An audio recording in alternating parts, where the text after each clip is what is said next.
వీళ్ళు ఈ అన్ని పథకాలకు కలిపి కేటాయించింది ప్రతిపాదించింది 53,000 కోట్ల అధ్యక్ష. ఈ గృహజ్యోతి విషయానికి వస్తే 200 యూనిట్ల లోపు 95,23,000 కుటుంబాలు, 9,022 మిలియన్ యూనిట్ల విద్యుత్ వినియోగం, గృహజ్యోతి అవసరాల కోసం 6,315 కోట్లు కావాలి అధ్యక్ష.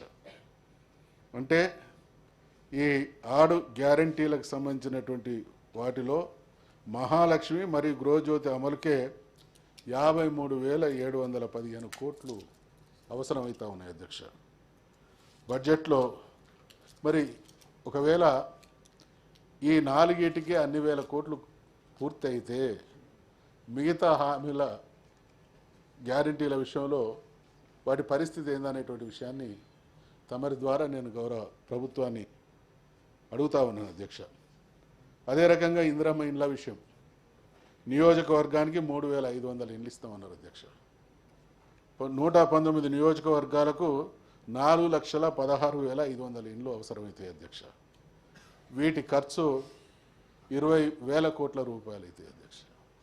ఒకవేళ కేంద్ర ప్రభుత్వం ఇచ్చేటువంటి 1,50,000 కలుపుకుంటే ఇప్పుడు కేటాయించినటువంటి కేటాయింపు కన్నా 7,740 కోట్లు ఏవైతే కేటాయించిందో గవర్నమెంట్ ఆఫ్ ఇండియా ఇచ్చేదానికి పోను కూడా ఇంకా దాదాపు 8,9,000 కోట్ల రూపాయలు అవసరమవుతాయి అధ్యక్ష. అంటే ఒక పథకంలో వాళ్ళు ఇచ్చినటువంటి హామీలో 40-50% మాత్రమే వాటిని ఫుల్ఫిల్ చేసేటువంటి ప్రతిపాదనలు కేటాయింపులు ఈ బడ్జెట్లో ఉన్నాయి అధ్యక్ష. వరంగల్లో అభయహస్తం పేరిట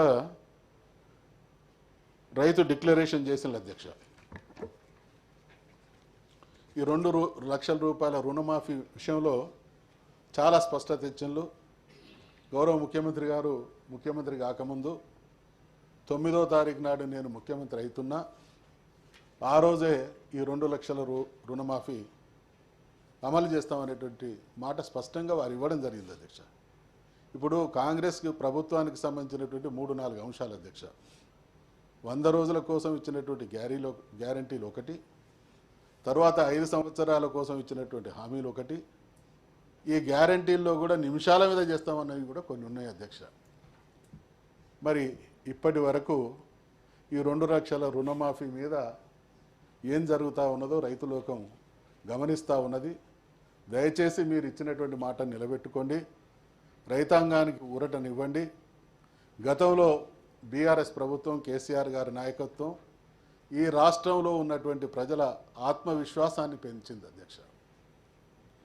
ప్రభుత్వం నడపడంలో అనేక ప్రతిబంధకాలు ప్రతికూలతలు ఉన్నా ఎక్కడ కూడా ప్రజలకు మాత్రం ఆత్మవిశ్వాసం తగ్గకుండా ఇచ్చినటువంటి హామీల్ని వారికి కావలసినటువంటి ముఖ్యమైనటువంటి విషయంలో రాజీ లేనటువంటి వైఖరిని అవలంబించినటువంటి ప్రభుత్వం బీఆర్ఎస్ ప్రభుత్వం కాబట్టి అటువంటి ఆత్మవిశ్వాసాన్ని కొనసాగించాల్సిందిగా ఈ ప్రభుత్వానికి నేను సూచిస్తూ ఉన్నా అధ్యక్ష. అదే రకంగా అభయహస్తం మేనిఫెస్టోలో యూత్ డిక్లరేషన్ అధ్యక్ష. కాంగ్రెస్ హయాంలో నిరుద్యోగ రహిత రాష్ట్రంగా తెలంగాణను తీర్చిదిద్దేందుకు సెంట్రలైజ్డ్ ఆన్లైన్ రిజిస్ట్రేషన్ పోర్టల్ ఏర్పాటు చేసి, నాకు అర్థం కాలేదు అధ్యక్ష, ఎక్కడన్నా ఈ దేశంలో కాంగ్రెస్ దేశాన్ని పరిపాలించింది, కాంగ్రెస్ పాలిత రాష్ట్ర ప్రభుత్వాలు కూడా ఉన్నాయి అధ్యక్ష. ఈరోజు దేశాన్ని భారతీయ జనతా పార్టీ పాలిస్తూ ఉన్నది. ఎక్కడైనా ఈ రాష్ట్రంలో ఈ దేశంలో మిగతా రాష్ట్రాల్లో నిరుద్యోగ రహిత రాష్ట్రం సాధ్యం అవుతుంది అధ్యక్ష? నేనైతే ఎక్కడేం లేదు. ప్రపంచంలో చాలా దేశాల గురించి నేను విన్నా చదివినా కానీ ఇటువంటి అభివృద్ధి చెందుతున్నటువంటి దేశాలలో నిరుద్యోగ రహిత స్థితి ఎక్కడన్నా ఉన్నది అని అంటే అది ప్రపంచ వింతలు 7 అయితే ఇది 8వ వింత అవుతుంది అధ్యక్ష. ఎక్కడ ఉండదు. అంటే ఏదైనా మాట్లాడతాం, ఆ మాట్లాడింది గుర్తు చేస్తే ఎదురుదాడి చేస్తాం. ఇది దయచేసి, అందుకని చాలా సంతోషం, నిరుద్యోగాన్ని మీరు కనిష్ట స్థాయికి తీసుకురండి. ఈరోజు నిరుద్యోగ తీవ్రత ఉన్నది. దాన్ని మీరు మినిమైజ్ చేస్తే అది మీరు చేసినటువంటి గొప్ప అచీవ్మెంట్ అవుతుంది. ఇక అది మర్చిపోయి అసలే లేకుండా చేస్తామంటే మరి నిరుద్యోగులందరినీ ఏమైనా చేస్తారా అనేటువంటి ఆందోళన, భయం నాకు కలుగుతూ ఉన్నది అధ్యక్ష.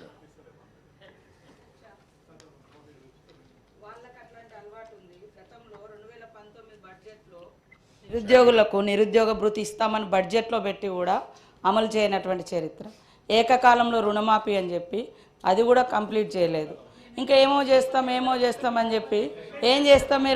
మీరు మండలిలో ఒక పెద్ద వ్యక్తిగా ఉండి నిరుద్యోగులను ఏమైనా చేస్తారా అంటే అలాంటి అంటే భయోత్పాతాన్ని కల్పించే అటువంటి వర్డ్స్ ఎట్లా వాడతారు మీరు?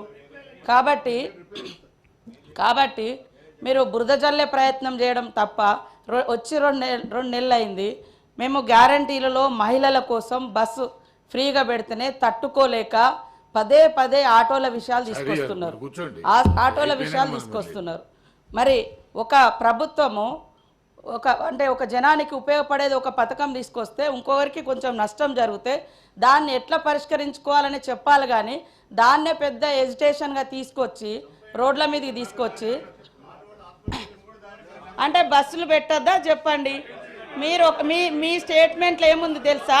ఒక దిక్కేమో బస్సులు పెంచండి అంటారు, ఒక దిక్కేమో ఆటోలను కాపాడండి అంటారు. ఈ రెండు ఎట్లా కుదురుతుంది?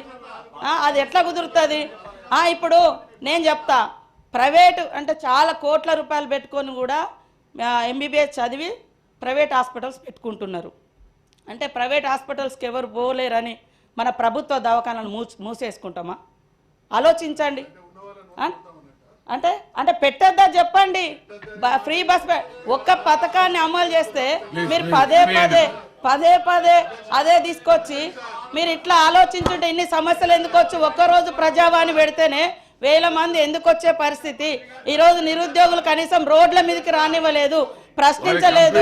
10 ఏళ్ళు అందరు నోర్లు మూసిండ్రు. మీరు 10 ఏళ్ళు అందరు నోర్లు మూసి ఈ రోజు మేమేదో గొప్పగా మాట్లాడుతున్నామని చెప్పడం కాదు, కరెక్ట్ కాదు అది.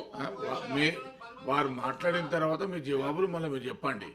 అదే చంపేస్తారా అంటే చంపేసే అలాంటి మాటలు మీరు తీసుకొస్తున్నారా? తప్పు. అట్లాంటి మాటలు అనొద్దని చెప్తున్నా. వాళ్ళ సమస్యల గురించి కాంగ్రెస్ పార్టీ ఆ రోజు మేనిఫెస్టోలో పెట్టేటప్పుడు ఆటో యూనియన్ల వాళ్ళతో కూడా డిస్కస్ చేసి పెట్టడం జరిగింది. వాళ్ళకు కొన్ని రాయితీల గురించి మాట్లాడడం జరిగింది. పేదింటి మహిళలు బస్సు ఎక్కేటువంటి దాన్ని మీరు అబ్జెక్షన్ చెప్పడం అంటే ఇది ఎంతవరకు కరెక్ట్ అధ్యక్ష? ఇది ఎంతవరకు కరెక్ట్ అధ్యక్ష? దయచేసి అధ్యక్ష తమరు గమనిస్తా ఉన్నారు. ఇందులో రెండు విషయాలు వేరు. ఈ బస్సులు నడపడాన్ని బీఆర్ఎస్ వాళ్ళు ఎక్కడన్నా ఏ సందర్భంలోనైనా అబ్జెక్షన్ చెప్పిందా అధ్యక్ష? ఇది నడుపుతున్నటువంటి క్రమంలో ఎదుటి వాళ్ళకి ఇబ్బంది అవుతుంది, వాళ్ళ విషయంలో ఆలోచించాలి అని అంటే వాళ్ళు చేసినటువంటి మంచి పనికి మేమేదో అడ్డం వస్తూ ఉన్నటువంటి భావన ద్వారా వారు సభను సమాజాన్ని తప్పుదోవ పట్టిస్తూ ఉన్నారు. దీన్ని తీవ్రంగా ఖండిస్తున్నాం. నంబర్ 1. నంబర్ 2, ఇప్పుడు నిరుద్యోగ యువకుల గురించి నేను మళ్ళా విషయానికి వస్తున్నాను. అధ్యక్ష, గౌరవ మంత్రి గారు ఒక విషయాన్ని గుర్తుంచుకోవాలి. వారు కాంగ్రెస్ పార్టీకి, కాంగ్రెస్ ప్రభుత్వానికి ప్రాతినిధ్యం వహిస్తూ ఉన్నారు. కాంగ్రెస్ పార్టీ అంటే, కాంగ్రెస్ ప్రభుత్వం అంటే చిన్న పార్టీ కాదు అధ్యక్ష. దేశానికి అనేక సంవత్సరాలు పాలించినటువంటి పార్టీ, పరిపాలన అంటేందో పూర్తి స్పష్టత ఉన్నటువంటి పార్టీ. అటువంటి పార్టీ లేని విషయాలను, చేయజాలని విషయాలను చేసి చూపిస్తామనేటువంటి మాటలు మాట్లాడితే దాన్ని ఖచ్చితంగా దానికి రెండు పరిష్కారాలు అధ్యక్ష. మేము స్ట్రేట్గా అడుగుతున్నాం, ఏ రాష్ట్రంలోనైనా నిరుద్యోగత లేనటువంటి రాష్ట్రం ఉంటే చెప్పండి, నేను విత్డ్రా చేసుకుంటా. అదర్వైజ్ నువ్వు అది చేయనప్పుడు ఏం చేస్తావు? వీళ్ళని లేకుండా చేయడమే మార్గం అవుతుంది. అందుకనే నేను మంత్రి గారు, నేను ఒక్క సెకండ్, ఆ ఫోర్స్ రాకుండా ఉండాలి అని అంటే మీరు అది చేసి చూపించండి, అంతే తప్ప నా ఉద్దేశం అది కాదు. మీకు ఫోర్స్. అధ్యక్ష,